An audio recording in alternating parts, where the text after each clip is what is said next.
the session. But thank you all for attending. Particularly, it's the end of shift for some of you, and it's a very early morning for others. So thank you so much for attending at this time. But it's really important information that I'm sharing because we're revamping the way that we are supporting our workers when they're injured or they're reporting some niggles or discomfort. We've always supported them, so this isn't something new that you're doing, but we're trying to improve the way we're doing it. So I'll share my screen.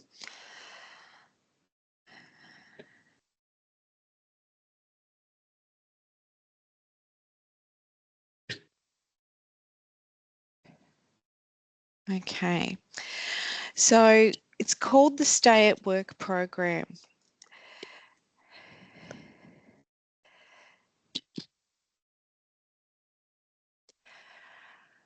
Okay, and the reason we've revamped the way that we've been currently supporting our people is the current approach is very reactive. We've been supporting workers after they've left the workplace and or after they've lost time. And this happens for a variety of reasons. Sometimes it's because we're not hearing about it from the worker until after they've injured. Sometimes it might be when they ring in the next day saying, oh, look, actually my shoulder's a bit sore today, so I'm going to take the day off. And, you know, despite our best efforts at promoting, reporting these sorts of injuries and niggles on the same shift, that message doesn't always get through. And therefore they report late. But sometimes this occurs when we do hear about it and the worker decides that they need to get some medical attention, and we fail to get have the conversation that actually we've got some suitable duties and we can modify their own duties to keep them in the workplace while they're recovering from an injury. So we send them off with an injury pack, but we might also give them the message that, oh, hey, you need to have a clearance certificate, or if you're going to have time off, you need to have a medical certificate. And that was actually the case up until the end of August, that if they were having time off work for a lost time injury, we did require them to have a medical certificate. And we found that that was having some undesired effects, that it was extending the period of time that people were taking off work. It was leading to unnecessary visits to the doctor. And it was actually driving people towards lodging workers' compensation claims, because they figured that if I had to go to the doctors, you know, why should I cop these costs? Why should I take this time out of my sick leave? All very reasonable expectations. So I may as well lodge a workers' compensation claim. So as of the 1st of September, a lost time injury doesn't have to have a medical certificate. All that is needed is for the manager, when they're doing their welfare check within 24 hours of injury, when they're lodging that as a journal entry in the Riskman report, just to simply verify that that lost time is a result of the workplace injury. So that's something that's changed as of the 1st of September. But this is, of course, Citrix has just kicked me out. Let me go back. So sorry about that.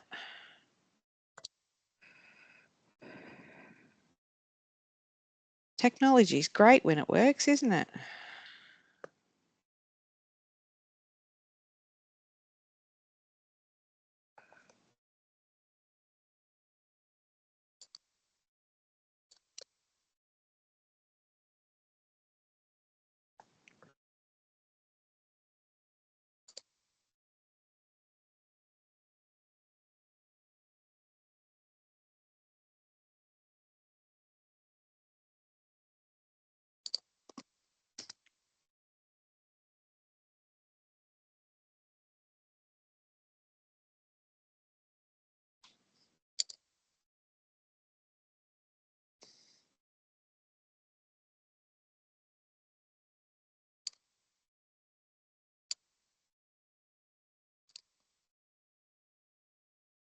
Obviously, Citrix doesn't like early morning training sessions either. On Friday too. Yeah, exactly.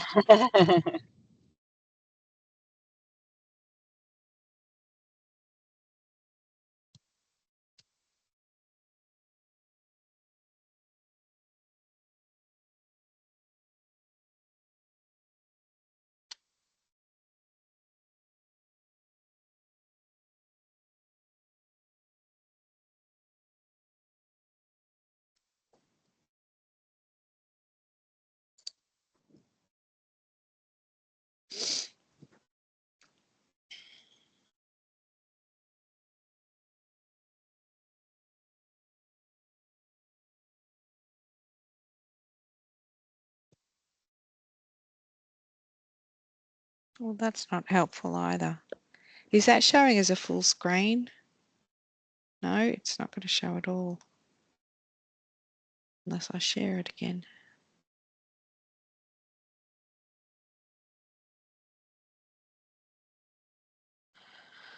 We can probably still just talk to it, Andrea, because we will circulate the slides to everyone after. Yeah, okay. I can do that.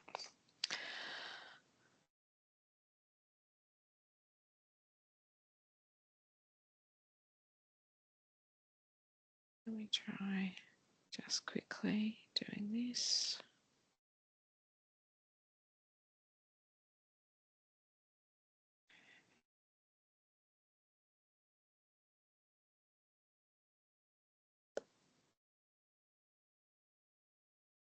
Now this should work.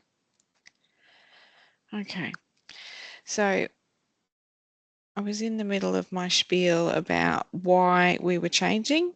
So what we did was we revamped the program to the Stay at Work framework, and we piloted the program in Northern New South Wales, what was the Northern New South Wales region, and between May and July this year, and 10 workers were put through the program.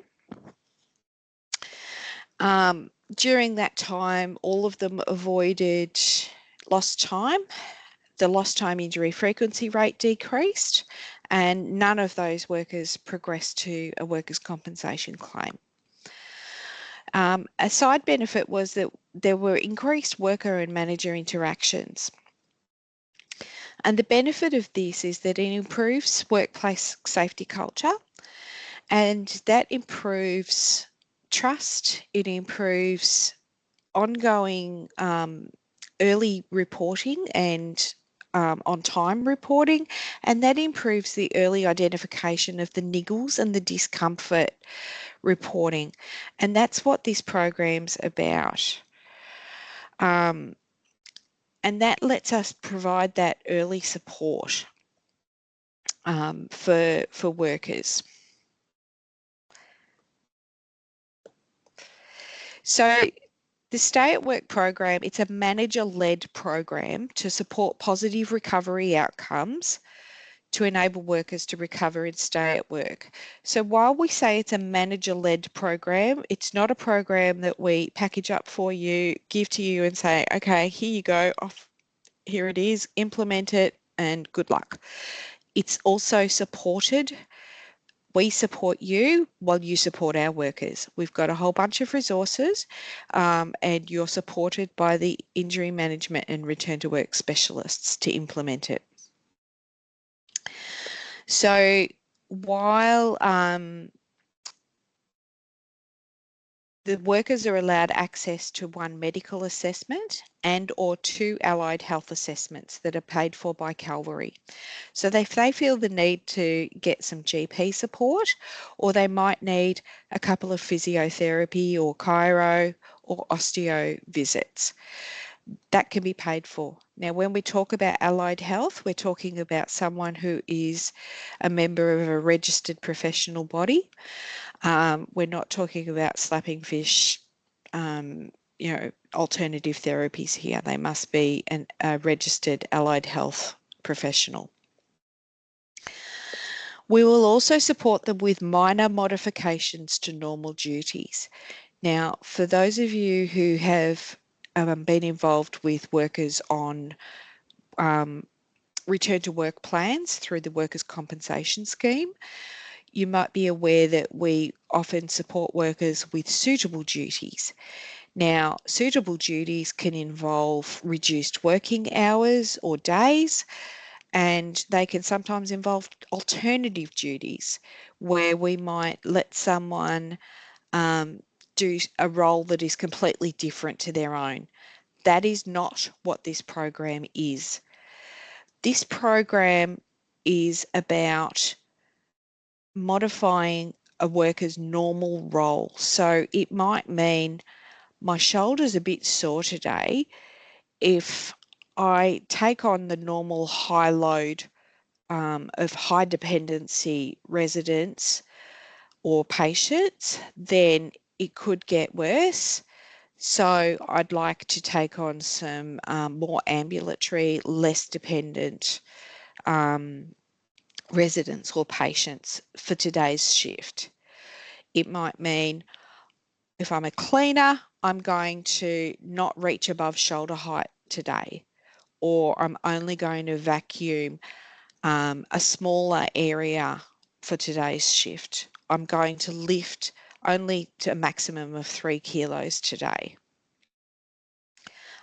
If it's related to an occupational violence and aggression incident and the worker's still feeling a bit shaky after a particularly aggressive incident with someone, then they might ask to be relocated to a different area for a couple of days so that they're avoiding contact with that resident or patient. So it's about still doing their normal duties, but with some minor modifications. So that's what this program is about. It's about minor injuries or niggles, discomfort. It's not about traumatic injuries or pain as such. It's not about a food services worker who has had an accident with a knife and needs to get some stitches. It's not about someone who's slipped and really badly sprained their ankle. They're still injuries that we would treat either through a normal first aid process or down the workers' compensation path. And at any time through the Stay at Work program, an injured or ill worker has the right to lodge a claim for workers' compensation, and we would happily support them to do so. So what isn't the Stay at Work program? It will cease if any of the following occur. If the symptoms exceed beyond 7 days. So the Stay at Work program is definitely time bound to 7 days only. If there's any lost time, so if the worker needs to take time off for their injury, then obviously it's a bit more pain related and it's more of a serious injury than it is a niggle or a discomfort. So then the Stay at Work program ceases and we manage it in a different way. We may still support with payment for some services. We'll negotiate that on a case-by-case basis. Additional medical intervention or diagnostics are required. So if a treating health practitioner recommends obtaining an MRI or an X-ray, CT scan, or if they recommend further treatment with, a guided ultrasound injection or things like that, then this program ceases and we would have a discussion with the worker about the appropriateness of a workers' compensation claim. If significant restriction or adjustment to duties is required, or they require modified or restricted duties beyond 7 days, then this program ceases also, because obviously it's beyond a niggle or a discomfort. It's moving into that pain and serious injury territory. So we would encourage speaking to them about the appropriateness of a workers' compensation claim. If at any time the worker wishes to lodge a workers' compensation claim, that's absolutely fine. And of course, if the best case scenario is that they're doing the stay at work program for a couple of days, the symptoms resolve and then they're able to return to their regular duties. Then the program ceases. Are there any questions at this point? Please just shout out because I am sharing my screen so I can't see hands.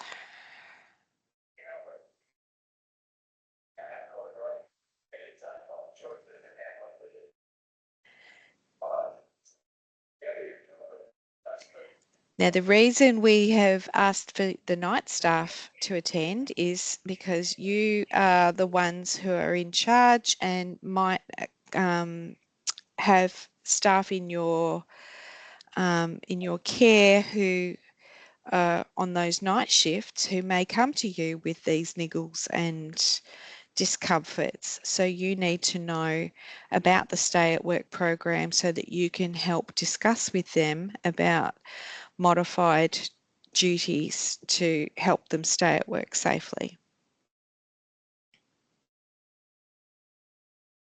Okay, if there's no questions, I'll move on. All right, so as I said, we've got plenty of support for managers. There's a suite of resources, including some flowcharts, email templates. There's a checklist for managers. There's a list of frequently asked questions, which is growing. It's a live document and continues to grow. There's some scenarios. There's a cheat sheet for CIA, the finance program, because the medical appointments need to be reimbursed or the invoices paid. And all of these will be available on a resource page on Calvary Connect. So there'll be a dedicated stay at work resource page, and that will go live in October. However, you will receive these resources after the presentation. So I'll email them all to you. Okay, so this is the flowchart. I'm actually going to end the presentation and bring up a clearer version so that we can go through.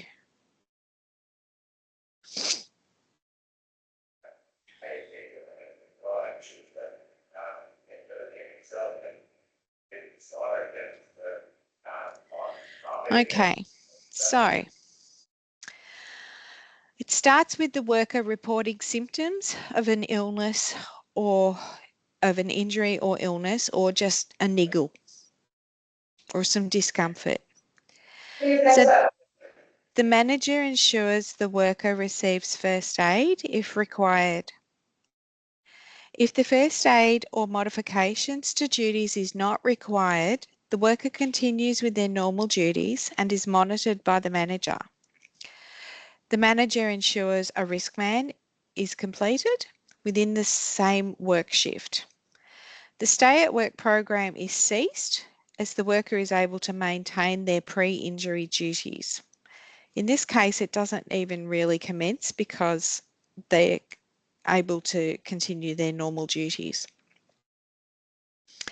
If at this point the worker does receive first aid, but they're able to stay at work, but they need some modification to their duties, this is the point where that really important discussion occurs. So the manager and the worker discuss and agree to stay at work options. So this is where you have a talk about what is it that you can do? What do you think you can do? What actions or tasks aggravate your symptoms? What activities can you do without aggravating your symptoms? And you come up with a plan of tasks that allow them to continue their duties whilst staying at work. The manager also notifies the injury management and return to work specialist because they're the people that will update our electronic injury management system which is called Solve. We're tracking all of these, and we'll be tracking the invoices through this system, and all of our reporting will come out of this system. The manager ensures that the incident report is entered into RiskMan in the same shift. The manager also monitors the worker's progress and the stay at work options. And if there's any concerns raised by the worker or the manager may contact the injury management and return to work specialist to discuss. So if, for example, the worker's having difficulty maintaining any of their duties throughout that remainder of that 7-day period, and they're struggling to keep that without aggravation, then the worker and the manager can have a discussion with the injury management and return to work specialist for some advice of where to go next. If at this point where the worker is able to stay at work but requires modification to their duties, that might be the point where the worker decides, yeah, actually, I think I need to see a medical professional. So they can seek a GP or an allied health assessment to gain diagnosis, prognosis, and a treatment plan. At the same time, the manager is ensuring that the RiskMan entry is completed in the same shift and notifying that the injury management and return to work specialist is notified. The worker attends the medical review with the treating health practitioner, gets an opinion on the diagnosis, prognosis, and treatment. And then afterwards, they return to site immediately following that review and discuss the options for suitable duties with their manager.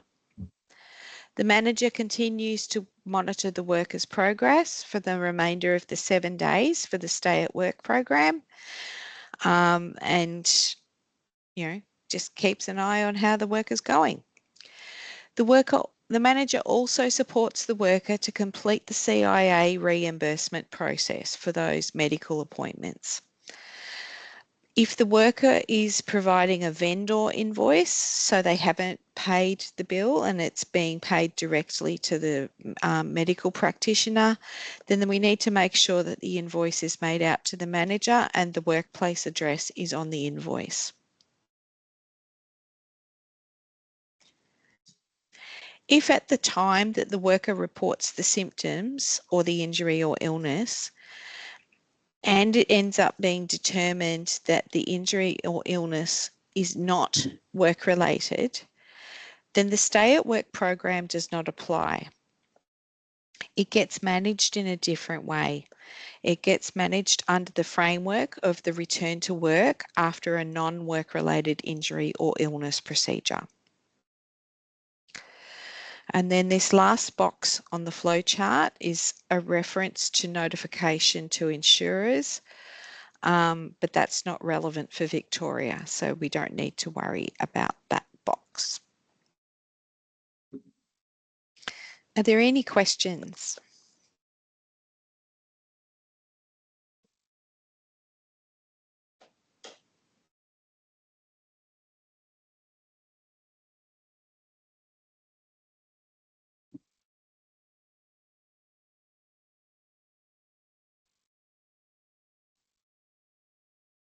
No?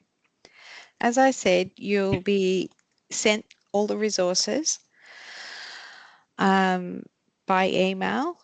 The resources will also be able to be found in the Calvary Connect page in October. We will be reporting on the Stay at Work program from the month of October onwards. However, I'm sure you may be thinking of workers who this could apply to from now. So if appropriate, we are happy for people to be supported from this program from now. So, but if anyone has any questions, you can reach out to your injury management and return to work specialists or to myself. But yeah, unless there's any questions, I will leave you to either finish your day or start your day. Thanks, Andrea. That was great. Okay. All right. Thank you all. Thank you, Thank you, Andrea. Andrea. Thank you.